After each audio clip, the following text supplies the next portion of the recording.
my turn if you look at your bulletin.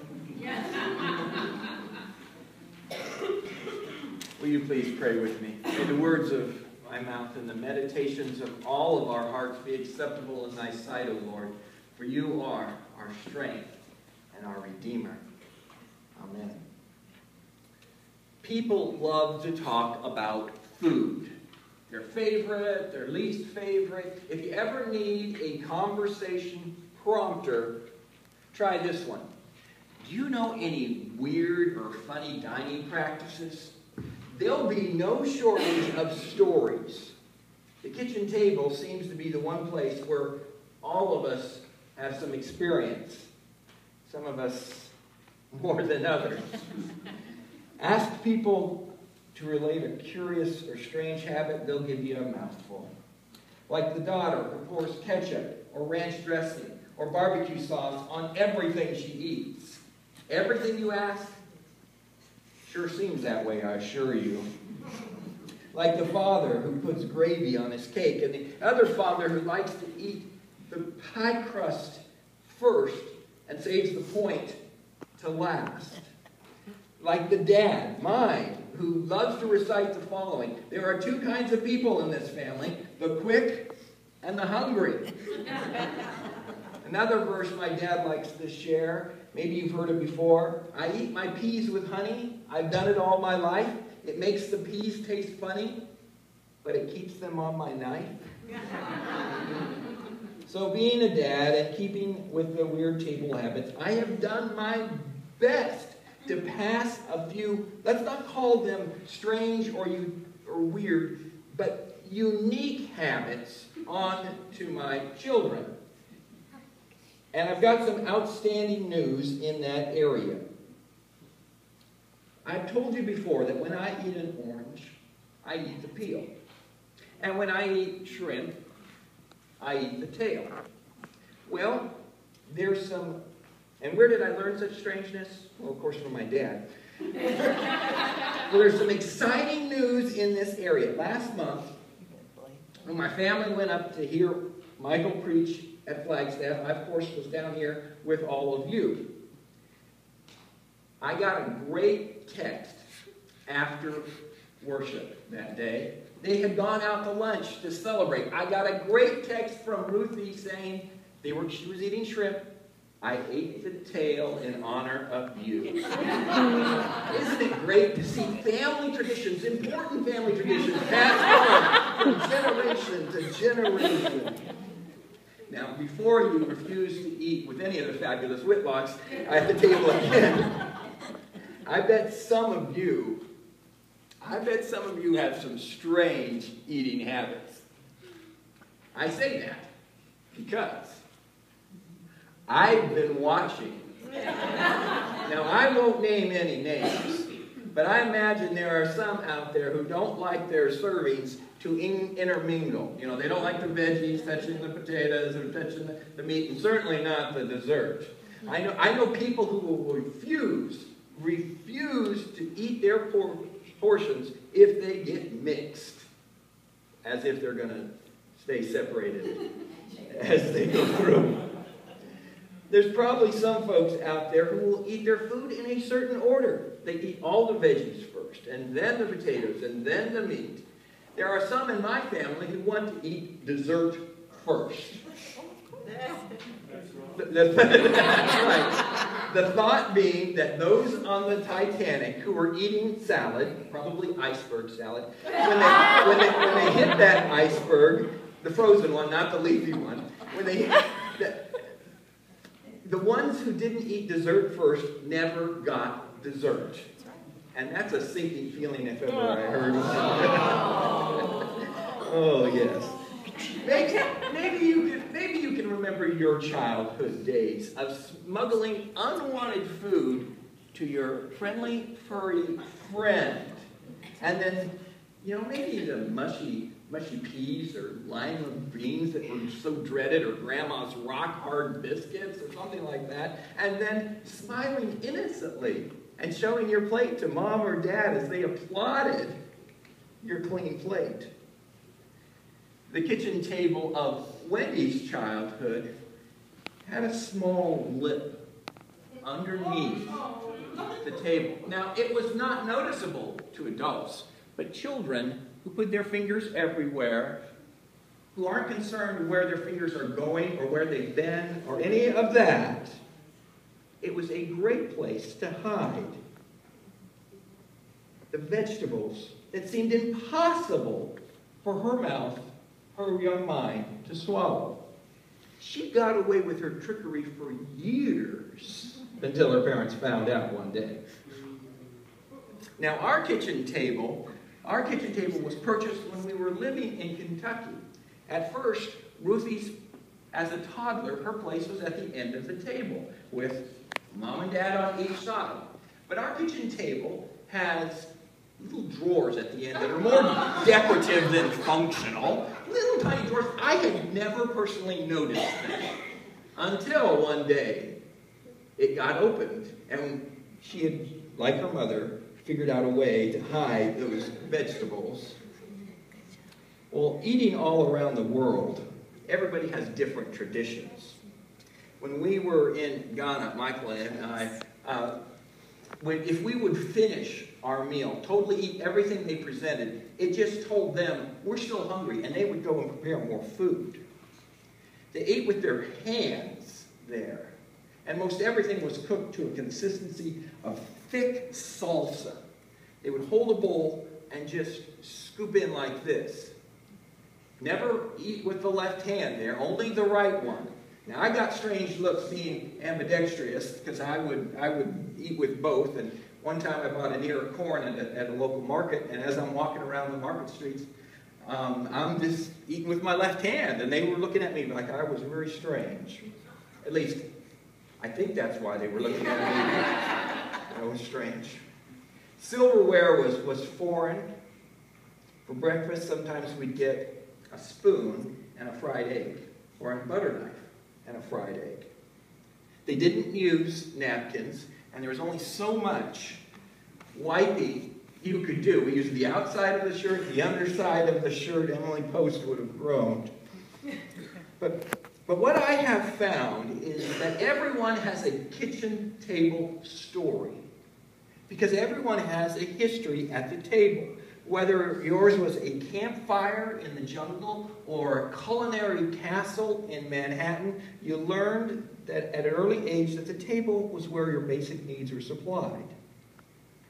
When we moved here, our dining room table was brand new, so we didn't want to get a new dining room table. And we almost bought the house right next door to Anita Joy. Literally, right next door to her. But our kitchen table wouldn't fit in the breakfast nook that they had at that house. So we didn't buy the house. Well, at least that's why we told Anita we didn't buy the house. A garage, that's optional. A living room, well, that's negotiable. An office is a luxury. But a kitchen table for us was an absolute essential. Every house has a place where you eat. Even if it's a coffee table around the TV. Every house has a table. Even the house of God. Perhaps I should say especially the house of God. There's a kitchen table in God's house. Let's journey to its embrace. One of the first things I notice about God's table is that it's long. God's table stretches out around the world. It includes people who look like us, who act like us, who speak like us, who think like us. It includes people who are different than us in appearance, in behavior, in thought processes. At our table, we invite friends, family. At God's table, God includes places for everyone. People you and I wouldn't consider inviting. Our enemies, those whose sins we cringe at. God's table has a place where all can find acceptance. Ever been at a meal when the There wasn't enough room for everyone at the table. Maybe a family gathering or something. And the kids, where do they get put? They got sent to the kids' table. Ever been sent to the kids' table? Parents get concerned that little Johnny's going to burp or pick his nose or do something to embarrass the adults. So they send him to the kids' table. Now, I never liked that. Our kitchen table fits 8. But often we have more than that. When that happens, one of two things usually occur. One, even though there isn't room for 9 or 10 or 11 or 12, we cram everybody in anyway. Or we set up another table, a second table. And since kids and guests get to go first, there's a mixture of old and young together, because everyone can choose where they sit. I believe we can learn a great deal about people by observing the way they eat. One father tells a story of sitting around the kitchen table with his 2 daughters. He sat 2 empty plates, one in front of each of his daughters. In the center of the table, he put a variety of food, a collection of food, some raw fruit, some raw vegetables, and some Oreo cookies. Every day, he explained, God prepares a plate full of experiences. What kind do you enjoy the most? Well, that was an obvious and easy answer. Sarah grabbed 3 cookies and put them on her plate. Some days are like that, he said, aren't they? Some days are 3 cookie days. Many are not. Sometimes our plate in life has nothing but veggies, and not the ones you like, the ones that make you gag a little bit. I love green beans and squash and tomatoes, but beets, ooh. Apparently God knows, though, that we need strength. And though the portion may be hard to swallow, it's for our own good. Most days, we have a bit of all, a variety. Vegetables, which are healthy, fruit, which tastes great for me at least, and even an Oreo or 2, which does little for our nutrition, but does a whole lot for our attitude. All are important, all are from God. The next time your plate has more broccoli than apple pie, remember who prepared the meal. The next time your plate in life has a portion that you find hard to swallow, don't hide it under the table or give it to your furry family pet. Give it to God. Talk to God about it, because that's what Jesus did. Talk to God. In the Garden of Gethsemane, God handed him a cup so sour, so vile, that Jesus handed it right back to God. Well, that's what he did. Abba, which means more than father. It means daddy. He prayed, Abba, if it is possible, remove this cup. But not my will, but your will. Even Jesus was given a portion in life he found hard to swallow. But with God's help he did, and with God's help in our lives, we can too. The table of God is abundant. The table is long. It's overflowing with blessings. It wraps around the entire world. The chairs are many, and the food is ample. And at this table, we reserve the right to accept everyone. All of God's children are invited, included, welcomed. You don't need to act a certain way. You don't need to dress a certain way. There's no litmus test. There's no cover charge. You don't have to come in costume or hide from your real self. You're encouraged to come as God made you, as you are. Now, there are people today gathering in grand cathedrals, in simple huts, in storefronts, in country churches. The world is gathering this day to celebrate God's invitation to the kitchen table, a place where all are accepted. Our mission statement says it well. Live God's grace, justice, and inclusiveness.